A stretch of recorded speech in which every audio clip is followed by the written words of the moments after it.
Assalamualaikum warahmatullahi wabarakatuh. Waalaikumsalam warahmatullahi wabarakatuh. Wah, kembali ketemu dengan Kobe TV di sini. Sekarang kita lagi ada di tempat yang sangat spesial ya. Jadi saya Widi, kemudian juga jajaran pengurus dari Kobe Jaya Organik, Pak Aceh dan Pak Budi Gaspol. Kita sedang pengen ngobrol-ngobrol nih dengan seorang petani yang cukup sukses ya Pak ya, yang mungkin bisa kita jadikan panutan, inspirasi, juga bisa menjadi sebuah buat orang Jakarta yang suka beli sayuran. Nah, bisa dengar juga nih ceritanya gimana sih sayuran tuh bisa sampai di meja Bapak Ibu sekalian, dan sayurannya ini cukup spesial ya karena memang diproses secara organik gitu ya. Langsung aja nih kita kenalin dengan Mas Ian ya. Mas Ian, apa kabar Mas Ian? Alhamdulillah Pak, baik. Ya, makasih ya udah nerima kami di sini dengan baik. Kita sampai semalam jam berapa Pak Aceh? Jam kurang lebih karena malam tadi ya. Jam 8-an. Jam 8 ya? 9. Jam 9. Bukan main, kita ngobrol banyak dan ya ini sekarang kita mau coba sharing lah ke sahabat tani dan pemirsa sekalian gimana sih seorang petani itu yang berada di Dieng mendistribusikan produknya ke Jakarta dan bahkan juga ekspor gitu ya. Oke Mas Ian, mungkin yang pertama-tama mungkin bisa diperkenalkan dulu Mas Ian, kemudian apa kegiatan Mas Ian, bisnisnya apa di sini, seperti itu Mas Ian. Monggo Mas Ian, santai aja. Selamat siang, Assalamualaikum warahmatullahi wabarakatuh. Waalaikumsalam. Perkenalkan, nama saya Ian, nama lengkap saya Fastabik Arfian. Kebetulan saya memang kelahiran Dieng, memang asli Dieng. Mau ndak mau saya itu kegiatan sehari-hari harus bertani Pak. Bukan mau nggak mau juga, tapi memang keadaan saya memang harus bertani. Karena memang faktor SDA kita mendukung untuk pertanian, tuh Pak. Kegiatan saya seperti itu setiap harinya. Ya, makasih Mas Ian. Jadi semalam tuh kan kita lihat di tempat Mas Ian itu banyak sekali truk ya Mas ya, yang menuju ke arah Jakarta, pasar Tanah Tinggi, kemudian juga pasar-pasar induk lainnya yang ada di Jabodetabek area gitu Mas ya. Nah itu bisa diceritain nggak sih Mas, itu apa sih, dan biasanya tuh sehari itu Mas Ian kerjanya gimana sih, mulai dari awal sampai dari bangun tidur sampai tidur lagi tuh gimana deh, coba secara singkat gitu Mas Ian. Jadi gini Pak, pagi hari saya itu ke lahan. Lahan itu di mana itu Mas? Lahan kita hampir setiap gunung ada di sekitar Jawa Tengah, bahkan sampai Jawa Timur Pak. Berarti tidak hanya di Gunung Dieng ini? Bukan, tapi untuk kebanyakan setiap harinya kita di Gunung Dieng. Jadi ada hari-hari tertentu kita pagi hari itu cuma khusus panen. Ada juga hari-hari tertentu kita kegiatan menanam sayuran Pak. Seperti itu. Itu berarti lahan itu Mas Ian, apakah itu lahan sendiri atau menggunakan mitra? Seperti apa sih Mas biasanya Mas? Sehingga kayaknya kok kemarin tuh banyak banget sih Pak ini satu hal yang itu satu diproses itu bisa berapa truk gitu ya? Iya. Itu banyak sekali gitu. Kalau lahan sendiri kayaknya berhektar-hektar deh. Iya, apalagi sampai setiap gunung ada gitu. Waduh. Jadi dia punya lahan sebesar itu ya. Iya. Itu Itu gimana Mas bisa punya sampai hasil sebanyak itu gitu Mas ya? Jadi gini Pak, itu bukan lahan milik sendiri. Kalau lahan milik sendiri, wah saya sudah kaya Pak. Mungkin saya bergaulnya dengan Pak Presiden. Jadi gini, dari awal itu kan memang saya bertani di lahan sendiri. Itu pun luasan cuma 5.000 meter persegi yang milik kita sendiri di Dieng. Kita itu coba nanam sayur. Saya lebih spesifik ke kubis, sayuran kubis. Dan yang kita jual dan kita distribusi ke pasar-pasar induk kita kubis Pak. Kebetulan kita nanam kubis itu memang kita bikin grid yang terbaik supaya kita bisa nanti pasar nerima dengan mudah, Pak. Nah, itu clue-nya tuh, grade terbaik tuh, Mas Fit. Iya, iya. Grade terbaik supaya bisa masuk pasar ya. Ya, supaya diterima dengan mudah di Di pasar gitu. Oke. Itu kan untuk menemukan grade terbaik kita harus lebih intent ya terhadap tanamannya. Jadi kita coba di lahan 5.000 pertama itu yang milik pribadi, kita memang dari pengolahan lahan, kita memang dari awal itu lahan kita memang betulkan terlebih dahulu sebelum kita nanam. Berarti uji coba lah gitu ya. Uji coba. Uji coba di lahan 5.000 meter itu. 5.000, tapi kita untuk awal memang kita tanah yang 5.000 meter kita memang kita betulkan dulu, Pak.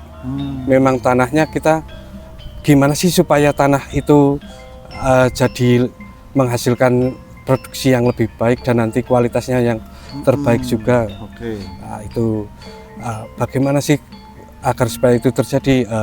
Akhirnya kita kita karena tanah yang dulu kita sudah banyak chemical, sudah banyak residu, kita mainnya ke organik, Pak. Oh, jadi dirubah ke organik. Iya, itu supaya itulah tanah kita rubah dulu jadi organik supaya humus yang ada di tanah itu kembali ke normal dulu. Itu Mas Yan tuh sebagai uji coba kayak demplot gitu ya Mas Yan ya? Uji coba dulu gitu ya? Iya, situ ya? uji coba dulu memang enggak asal. Iya. Setelah dari 5.000 meter itu hasilnya ternyata kok memang kualitasnya ada penaikan, terus Ada peningkatan.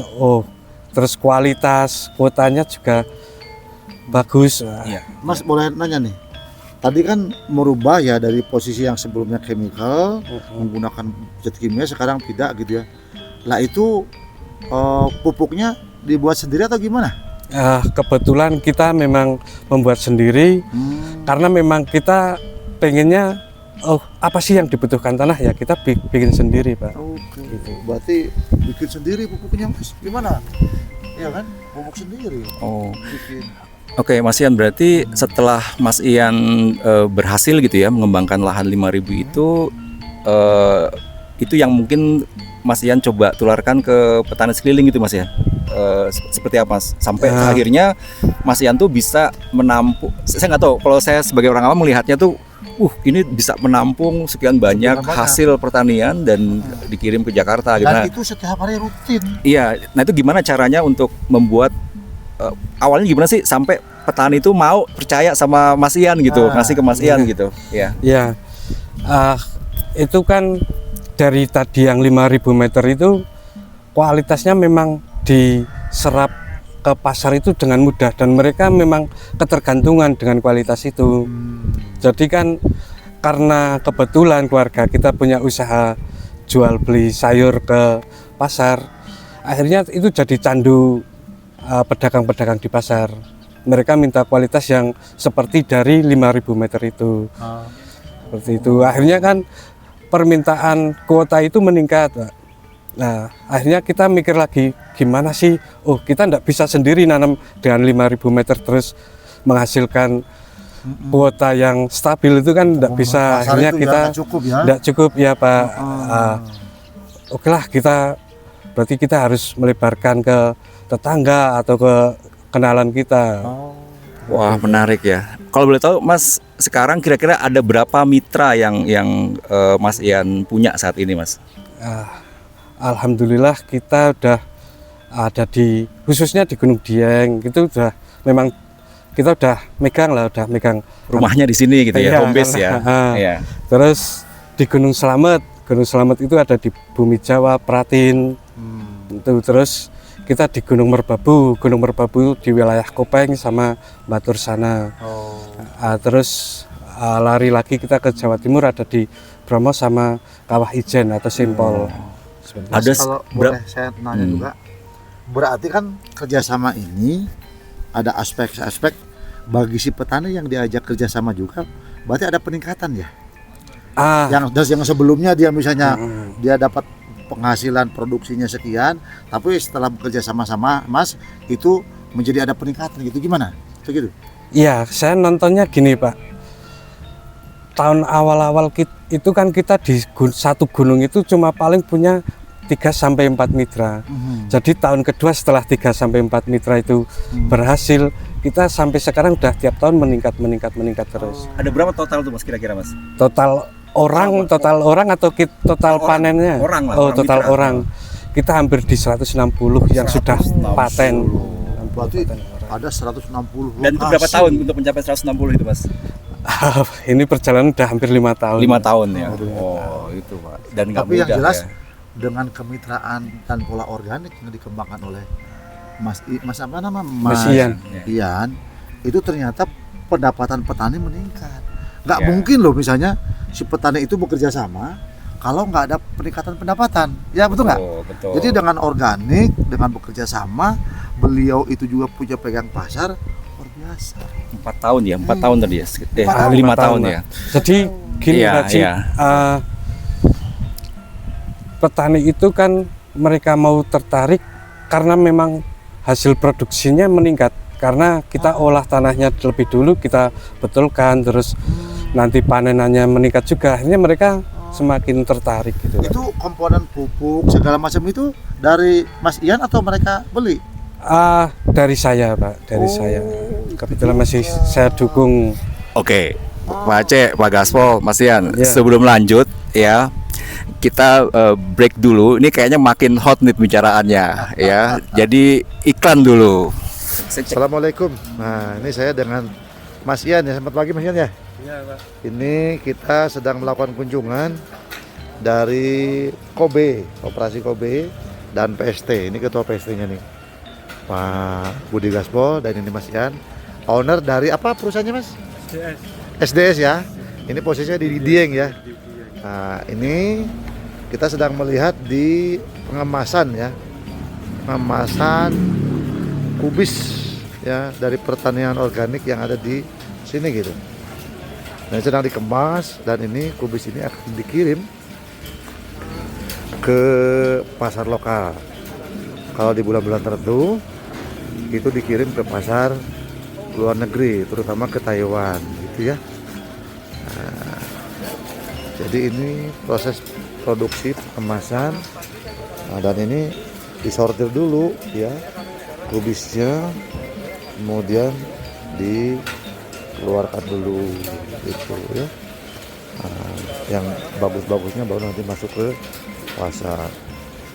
Ini karyawannya banyak sekali, dan ini dibungkusin satu persatu seperti ini gitu, dibungkusin satu persatu untuk masuk ke pasar. Dan ini karyawan-karyawatinya banyak juga, dan ini armada-armadanya yang akan dikirim ya. Kalau masuk ke pasar induk Tanah Tinggi Tangerang, masuk ke Jakarta, ada yang ke Jati Barang dan sebagainya ya. Ini berada di Gunung Dieng teman-teman ya, di Gunung Dieng seperti itu. Sangat menarik sekali. Sekian, terima kasih. Oke, kembali dengan Kobe TV, saya Widi, Pak Aceh, dan Pak Gaspol. Tadi kita udah lihat ya, Mas Ian ini dalam kurun waktu sekitar 5 tahun ya Mas ya? Iya, Bisa mengembangkan sekarang dengan jumlah mitra sebanyak 160-an ya. Wayang. Dan kami kemarin lihat sendiri, khususnya di Dieng ini, wah itu bukan main gitu. Oke Mas Ian, kita lanjut nih Mas Ian. Tadi kita udah bicara dari awal sampai akhir ya, sampai selama 5 tahun itu bisa mencapai segala 165-an itu. Nah kira-kira pasar terbesar saat ini tuh kemana Mas Ian? Apakah ke Jakarta atau ada pasar lain gitu Mas, atau Jawa atau gimana gitu? Seperti apa? Kita kan sekarang permintaan itu atau kebutuhannya kita per hari itu minimal 30 ton. 30 ton itu 30. untuk Kebutuhan pasar lokal. Pasar lokal itu pasar induk di Semarang, di Pasar Johar, terus masuk ke Jabodetabek itu sekitar 30 ton per hari. Oh 30 ton ya, kebanyakan Jabodetabek ya Mas ya ininya ya? Jabodetabek. Oke. Nah dengar ada yang ekspor juga ya Mas ya. Itu menarik tuh Pak Aceh, karena untuk menembus pasar ekspor tuh nggak sederhana ya, karena itu membutuhkan sebuah standar kualitas yang tinggi, juga banyak sekali requirements yang harus dibutuhin gitu. Jadi ini cukup menarik dan saya yakin ini merupakan suatu pencapaian yang luar biasa lah gitu. Mas Ian, bisa nggak ceritain awal-awalnya kok bisa jual sampai ke Singapura, Taiwan nih Mas ya? Iya, Taiwan sama Singapura. Nah itu bisa ceritain nggak awalnya seperti apa gitu Mas, bisa sampai tembus pasar ke sana gitu? Itu juga kebetulan Pak, sebetulnya itu cuma kebetulan karena kualitas hasil sayur yang kita suplai ke pasar-pasar itu kan memang mungkin ya dianggap orang-orang itu kualitas yang bagus. Nah, ada si buyer dari luar itu mungkin ngecek-ngecek ke pasar dulu Pak. Oh, berarti dia tuh lagi survei kali ya? Iya. Lagi jalan ke pasar, jalan-jalan, terus ngeliat produknya Mas Ian gitu? Mungkin cari kok ini kualitas yang bagus, akhirnya kan diarahkan ke tempat saya. Oh, Dan mereka awal-awal itu awal cuma ngobrol di rumah, memang basa-basi, terus karena memang kuota saya dan itu mampu, mereka bawa tim Pak. oh langsung bawa tim? Iya, dari bawa Singapura tim. sama Taiwan? Yang Taiwan. Taiwan. Nah, dan itu langsung bayar dari sana, dan bahasa si bayarnya pun masih bahasa sana Pak. Taiwan saya enggak bisa ada penerjemahnya. Ada penerjemahnya ya? Jadi pakai bahasa penerjemah? Nah, itu Pakai AI jangan-jangan aja. mereka itu langsung ini Pak, menuntut memang satu kualitas, terus kuota yang dihasilkan itu memang mereka menuntut kestabilannya. Nah mungkin gini, sebelum kita masalah itu, saya nambahin ya Mas Wid ya, Pak Gaspol. Itu kan yang dituntut kualitas tuh. Iya Pak. Itu mekanisme quality controlnya seperti apa tuh supaya dia bisa nerima gitu? Itu gimana itu Mas? Nah itu Pak, kembali lagi mereka kan bawa tim. Mereka bawa tim, dia bawa peralatan yang mungkin untuk grade yang pantas dan kualitas yang pantas, mereka udah bawa alatnya, sama memang ada gradernya juga yang kesini. Dan itu terbukti ternyata mereka bisa terima. Nah, alhamdulillah dari produksi pertanian yang kita kembangkan diterima oleh sana. Nah ini Mas Wid bisa tambahkan ke teman-teman bahwa produk organik yang dikembangkan oleh Mas Ian gitu ya teman-teman ya. Dan itu sudah terbukti, karena kalau bayar luar negeri itu biasanya requirement-nya tinggi sekali Pak. Requirement tinggi banget. Jadi kalau sampai produk itu bisa tembus ke sana dengan quality control yang mereka tim tentukan, berarti produk dia ini kualitasnya oke banget tuh Mas. Ya benar sekali Pak Aceh, masih banyak nih sharingnya. Ya mungkin kami sendiri beberapa teman kan juga baru ya berkecimpung di dunia pertanian ini, dan salah satu kendala kami itu biasanya adalah dalam menjual ya, itu adalah kualitas gitu. Gimana sih cara menjaga kualitas ini tuh, dan kualitas itu menjadi sebuah kunci utama sih sebenarnya untuk penetrasi ke market. Dan saat ini wah senang saya sih ngelihat bahwa ternyata requirements yang dibutuhkan oleh pembeli di Singapura dan Taiwan ini bisa dapat gitu Mas ya. Itu sampai mungkin ada uji lab atau segala macam gitu ya Mas. Iya Pak. Dari itu kan yang tim itu cuma uji di lahan Pak. Nanti setelah panen kan kita bawa sampel.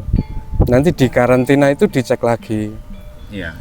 Jadi berlapis-lapis ya. Berlapis-lapis Pak. Ini bisa jadi pembelajaran untuk koperasi nih.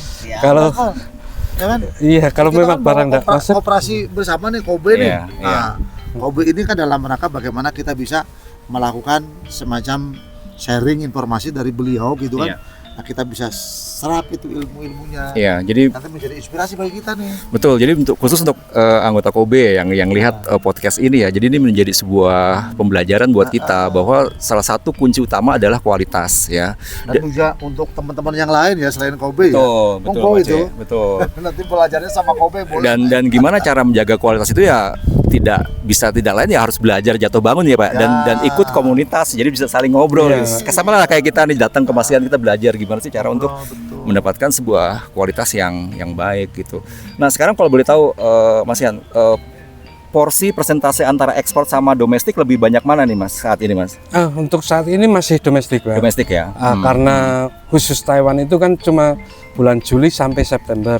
Oke. Karena mungkin mereka ada kegagalan panen di bulan-bulan itu Pak. Berarti mereka tidak bisa memenuhi kuota dalam negerinya. Dalam negerinya. Akhirnya dia lari ke negara lain. Negara lain. Jatuhnya ke kita. Kita ke Indonesia. Untuk Singapura karena memang mereka tidak ada lahan, dia bisa setiap hari. Mas Ian, misalkan nih Pak Aceh, Pak Budi atau anggota Kobe yang lain punya produk yang bagus gitu ya, dan mungkin secara kualitas tuh oke. Bisa nggak sih kira-kira dicolekin ke bayarnya, Pak coba tuh dilihat kalau nyari ini ke sini gitu. Ya kita kan nanti bisa sharing-sharing, terus kita bisa bantu.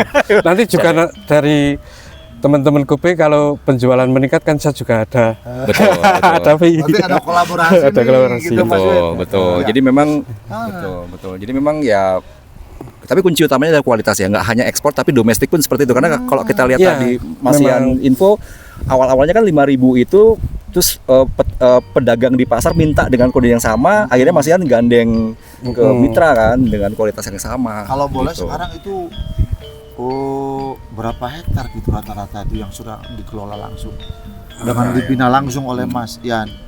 di kita sih saat per gunungnya belum merata ya Pak, tapi hampir pertaniannya kita bisa dapat 5% pertanian di gunung tersebut. Oh, Pak. 5% ya. Kita udah dapat Berat ya? 5%. Ya makanya bisa memenuhi sampai per hari sekitar 30 30 ton paling dikit. Itu untuk domestik Pak. Nanti kalau bulan Juli September karena ada permintaan ekspor jadi kuotanya meningkat lagi. Gimana cara Mas Ian jaga kualitas teman-teman mitra Mas, sehingga Mas Ian bisa Ada dua berpede gitu. mungkin pertanyaannya. Iya. Pertama jaga kualitas, yang kedua menjaga kuantitas, jumlahnya bisa terpenuhi. Oh. Iya. Masalahnya kan pada bulan Juli ya, Juli sampai Agustus, September itu Iya. peningkatan bisa 2 kali lipat kan. 2 kali lipat. Nah, Iya. sementara rata-rata per bulannya dia cuma 30, bukan cuma 30 ton. Iya. Sementara di bulan itu bisa sampai 60 ton, 70 Iya. ton, itu gimana Iya. tuh?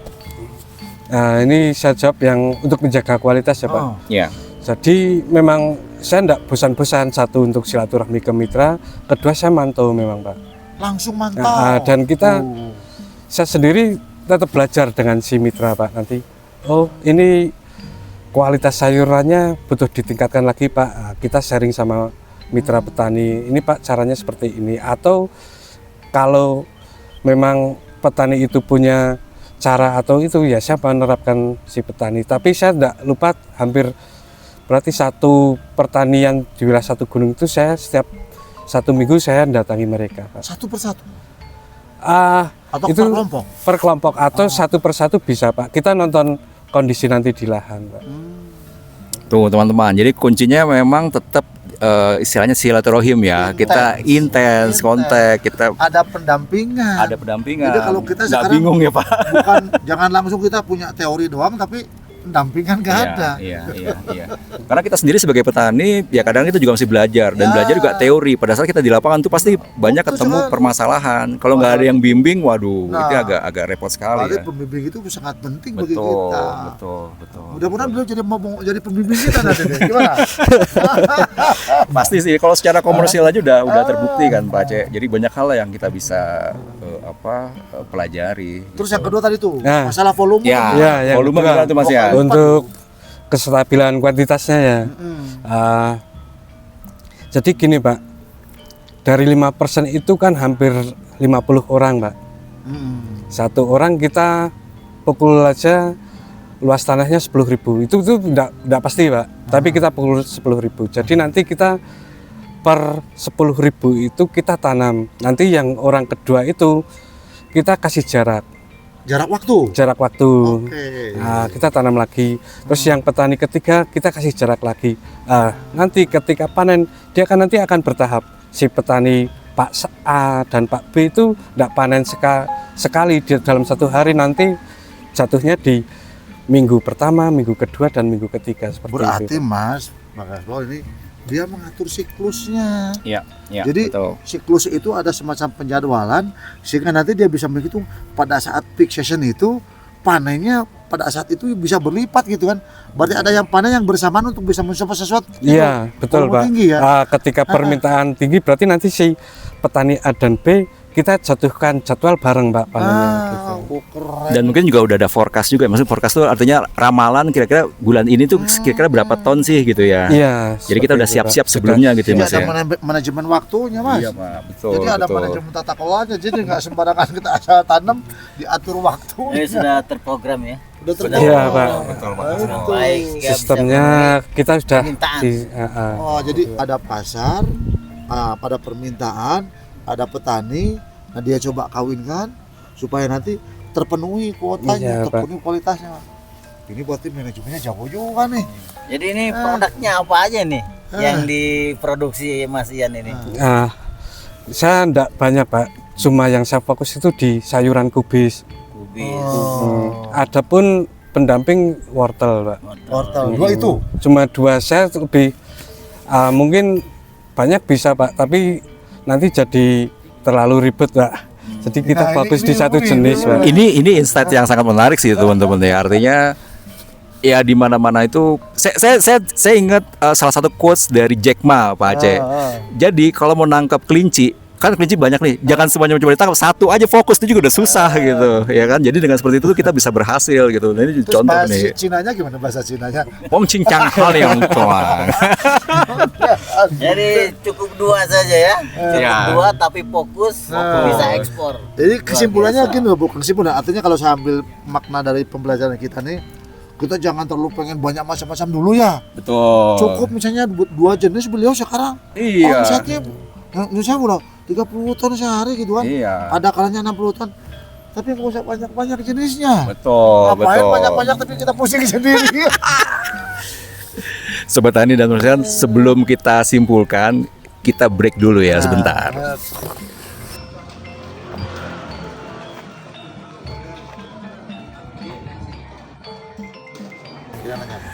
Oke, pemirsa, balik lagi ya ke Kobe TV.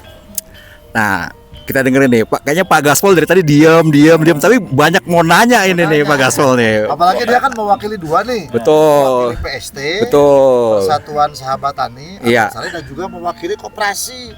Iya. Apa namanya? Kobe, Kobe. bersama. Iya. Silakan. Pak Gaspol, mau nggak Pak? Oke.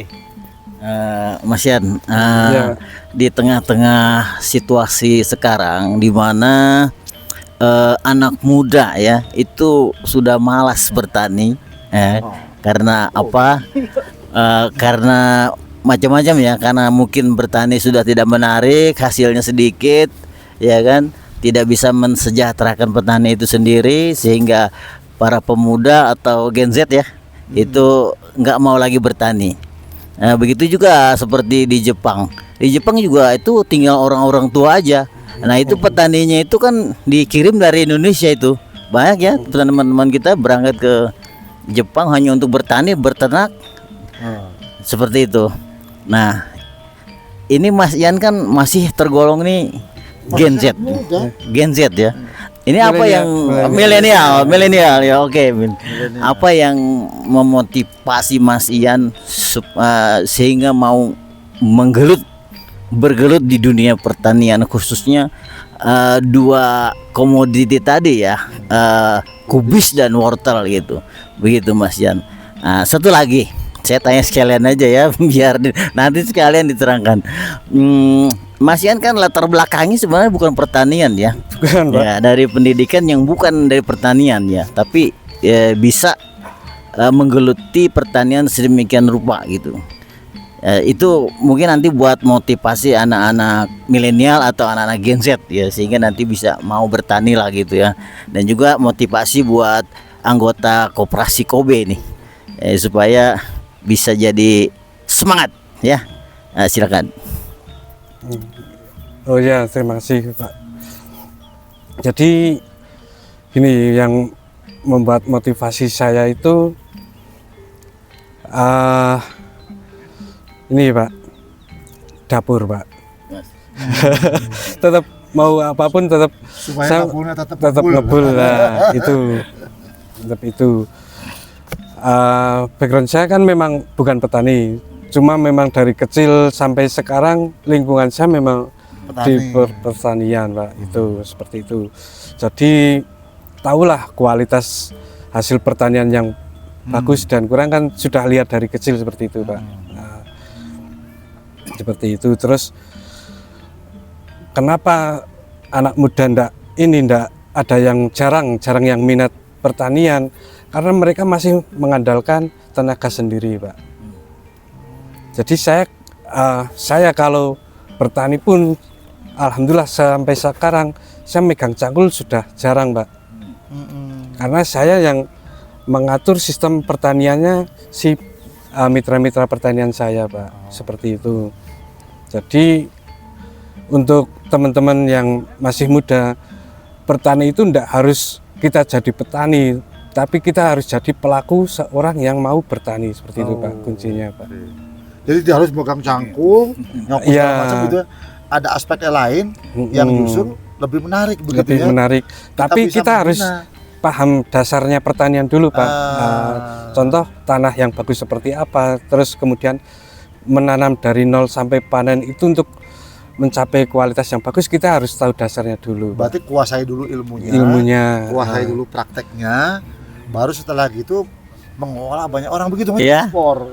Coba ini generasi Gen Z ya, jangan malu lagi bertani. Cuman tadi harus punya dasar ya kan, harus punya dasar, punya teknik dan punya manajemen ya, supaya bisa jadi petani yang tidak megang cangkul tapi megang duit.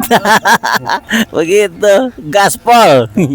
Dan juga mungkin ini ya satu lagi, kan berarti harus ada unsur rasa menyenangi, menyukai ya. Iya Pak. Harus ada rasa senang cinta gitu. Mencintai. Karena kalau misalnya dia tidak punya feel atau rasa kayak gitu, mungkin juga berbeda juga ya. Beda Pak. Kalau kita tidak ada rasa mencintai itu, kita mau ke lahan aja malas. Tapi kalau sudah mencintai kan, kita pagi hari harus bertemu dengan mitra, kita main-main ke lahan, kita sudah ada semangat untuk ke lahan Pak. Seperti itu. Wah, keren banget. PR nih ya buat millennials yang mungkin nonton ya. Coba kamu hitung, kamu cek ya ke supermarket atau ke pasar berapa harga 1 kilo kol. Oke. Dan Mas Ian ini omsetnya sehari itu kirim 30 ton. Jadi jauh banget sama gaji UMR yang kalian kejar di kota-kota itu ya. Pastinya ya, ini PR nih. Jadi bukan, maksud saya ini menjadi sebuah mungkin inspirasi ya, terutama juga para milenials yang ada di desa. Ngapain sih ke kota dengan segala hiruk pikuk dan persaingan yang sangat ketat, sedangkan di desa sendiri itu sebenarnya potensinya cukup besar itu, ya Pak. Mas Ian. Tambahan satu lagi untuk para teman-teman milenial, milenial yang cerdas itu milenial yang bisa membangun tempat kelahiran, bukan tempat kelahiran yang ada di sana-sana. Wah, keren nih. Kita juga sebagai kolonial banyak belajar nih Pak Aceh. Milenial Ini gitu kolonial. Bahkan Gen Z gitu ya. Jadi kita itu tadi dengerin tuh, kembangkan daerah sendiri. Lah ngapain ninggalin Iya. daerah terus kita nggak dapat apa-apa di sana? Iya, Cuma iya. dapat bukan berarti merendahkan UMR ya, betul ya? Betul UMR nggak Pak berapa? Aceh? Lah kalau beliau sekarang seperti ini, coba gambarin berapa itu? Iya. Coba. Pokoknya tadi aja tuh gampangnya. Lihat ke supermarket harga kol berapa sekilo kali 30 ton sehari, cuy. Kalaupun ada pertanyaan begini misalnya, kan tidak setiap orang bisa seperti Mas Ian. Iya. Tapi kan kita bisa mengambil begini, Mas Ian bisa pendapatan sekian, misalnya gitu ya. Lah kita bisa 1/10-nya aja, udah lumayan, Betul. udah jauh di atas UMR. Betul nggak? Betul. Udah bisa menghidupi. Betul. Kalau kita misalnya punya lahan, misalnya atau ada lahan kerjasama 1000 meter, 2000 meter dengan tata kelola model beliau, Iya. itu sudah bisa menghidupi. Iya. Dan jenis sayuran kan masih banyak Pak. Nggak iya. harus dikubis, nanti ada sawi atau main ke terong, ke timun kan masih banyak juga. Dan Pak. rantainya itu kan panjang. Betul. Dari mulai dia memproduksi sampai ke market. Betul. Bahkan sampai ke hasil produksinya bisa diolah. Betul. Loh, itu kan banyak banget rentetannya. Betul. Itu peluang semua untuk anak-anak Dan Gen Z. dan tadi yang sudah Mas Ian sebutkan, ya sebenarnya kita nggak harus pegang cangkul, tapi kita memang harus mengerti ya, dan konseptualnya itu kan juga seperti yang tadi Mas Ian jelasin, itu sangat bisa diduplikasi lah dengan produk komoditas yang lain gitu ya Mas Iya, Ian. Nah, itu sangat bisa, sangat sangat bisa bisa. sekali. Dan ada gitu. hubungannya dengan ini loh, programnya presiden kita Iya. tentang ketahanan pangan. Lah kalau Betul. misalnya sekarang banyak anak-anak Gen Z milenial yang terjun ke pertanian, berarti ketahanan pangannya terdukung dong. Betul. Bahkan mungkin kalau misalnya begitu, kita bisa minta bantuan sama pemerintah kan. Gen Z itu nanti anak-anak muda karena giroh untuk bertaninya kuat, ya udah pasti didukung sama pemerintah. Iya. Wow, iya. justru keren itu. Jangan disiapin lahan sama Ya, pemerintah. Pak Presiden. Wah, betul nggak? Betul. Disiapin lahan, segala macam. Wah, tinggal ngomong aja sama pemerintah, woi keren kok. Ngomong sama Menteri Pertanian ya, nanti dibantu. Dibantu. Iya loh. Masa yang ngerjakan anak-anak muda sekarang, jumlah anak milenial sama Gen Z itu ada berapa orang? Iya, Katakanlah generasi emas, Pak. keluar perguruan tinggi, atau keluaran SMA gitu ya yang tidak melanjutkan, kalau mau arah ke sini semua berapa tuh Mas Yan? Mas Bro, keren loh. Iya, iya. Dan yang pasti contohnya lah kayak sekarang Mas Yan ini juga nggak pelit ilmu ya Pak Aceh ya. Beliau Iya. juga sangat terbuka. Kita mau bicara apa, belajar apapun juga Mas Yan sangat terbuka sekali. Jadi sebenarnya sekarang buat kaum milenials itu kalau mau mulai bisnis pertanian ya sangat terbuka sekali ya Pak Aceh ya. Karena Untuk- informasinya ada semua. Untuk gitu. memfasilitasinya, kalau misalnya banyak anak-anak muda yang ingin belajar, Iya. nanti Kobe bisa memfasilitasi kan, Bisa. lewat koperasi kan, Bisa. kita bisa menyelenggarakan Betul. pelatihan lewat koperasi, Betul, kita nanti bisa kasih pembelajaran itu. betul, betul. Kita Pak Aceh. nanti Mas Ian bisa ngisi untuk memberikan ilmunya, bisa kan? Iya, kita nanti insya Allah untuk berbagi kita ndak pelit Pak. Kita Iya, iya, gitu iya, teman-teman, iya. nggak usah khawatir. Itu kan. Baik, pemirsa, mungkin sebelum kita sebenarnya pengen ngobrol panjang sih ya, cuman Iya. kayaknya kita mesti ada acara lanjutan. Mas Yan juga cukup sibuk, ini truk-truk udah ngantri kayaknya nungguin Mas Yan. Iya, nanti kita lihat-lihat di sana Iya, video. ya mungkin Mas Yan ada apa pesan-pesan terakhir Mas atau Tips saran-saran atau atau apa, tips atau kepada millennials Dan juga kita semua sebenarnya. kita semua lah gitu sebagai petani gitu ya, dan juga sebagai konsumen nih yang ada di Jakarta khususnya seperti itu. Saran saya untuk semua mungkin untuk petani yang masih coba-coba atau yang pengen usaha di bidang pertanian, kita itu harus semangat. Pertama kita semangat, kemudian kita memiliki rasa cinta dulu Pak, cinta terhadap tanamannya itu Pak. Oke. Jadi nanti kita untuk perawatan, untuk merawat si tanaman ndak ada rasa malas, satu itu. Nggak jadi beban gitu Nggak ya. jadi beban, Karena ada rasa karena sayang. dan rasa cinta sayang itu. tadi ya. Nah, terus?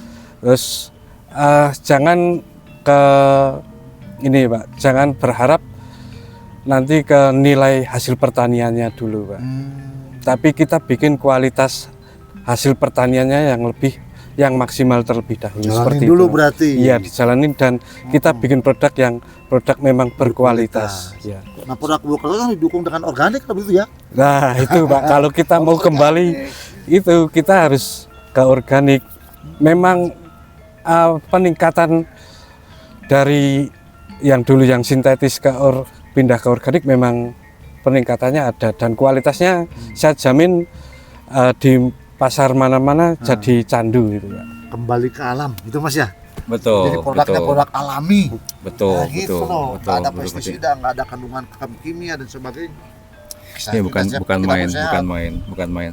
Jadi Pak Wid, pesan nih Ya, makasih. bagi para GZ, milenial, sama para duda. Cinta itu harus diperjuangkan. Baik pemirsa sekalian, terima kasih. Demikianlah ngobrol-ngobrol ringan kita dengan Mas Ian. Beliau ada di Dieng ya, dan insya Allah ya Mas Ian, kita bisa ketemu lagi di podcast selanjutnya mungkin ya. Kita mungkin akan cari topik-topik yang menarik ya, Ya. Pak Aceh ya, Pak Gaspol ya, yang bisa ngebantu semua, terutama kita ya kaum petani untuk lebih semangat, apalagi millennials ya, sehingga kita bisa mendukung program pemerintah ketahanan pangan gitu. Oke, baik, makasih ya, Ya, Mas Ian. Waduh, waktunya. Terima kasih Mas. Terima kasih loh Pak sudah mau berkunjung ke Makasih. Dieng. Iya, makasih.